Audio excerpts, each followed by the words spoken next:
Today, I'm showing you how to make delicious peri peri chicken at home. Let's get stuck into it. To start, we're going to make our peri peri sauce. Chop 1 capsicum into even squares along with 1 red onion, then place into a baking tray. Drizzle with olive oil and salt.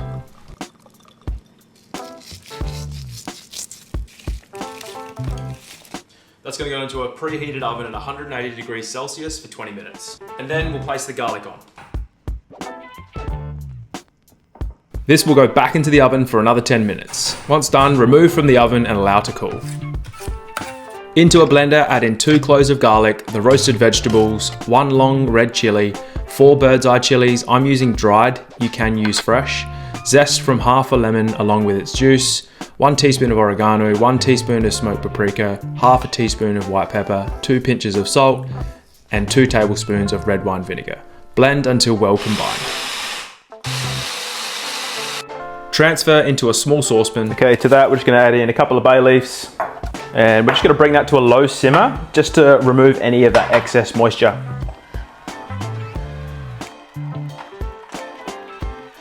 After 15 minutes or so, we're just going to remove those bay leaves.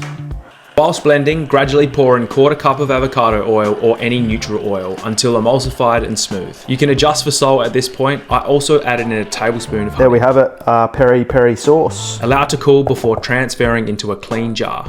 This sauce is fantastic not only for marinades but also as a dipping sauce, a drizzle over grilled vegetables, or even a flavourful base for wraps and sandwiches. Okay, we've got a spatchcock chicken here. We're just going to run our kitchen shears along the back there.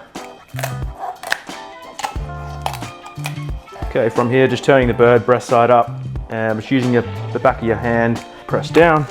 Okay, now we're gonna place it into a bowl. Sprinkle a little bit of salt on the top, and then from there, we're just taking some of that peri sauce and placing it on the top. Gonna drizzle a little bit of avocado oil, and then we're just gonna work that sauce onto the chicken, making sure we're getting all underneath the wings. For best results, allow to marinate in the fridge covered for 8 to 24 hours. Placing it onto a roasting tray. Just make sure you don't forget any of that leftover marinade in the bowl, all of that goodness. And just use a spatula or your fingers to get it on the chicken. This goes into a preheated oven at 180 degrees Celsius or 355 degrees Fahrenheit for 45 minutes. Halfway through the cooking process, pull the chicken out and brush a little more of the marinade on, as well as basting any of those juices in the bottom of the tray.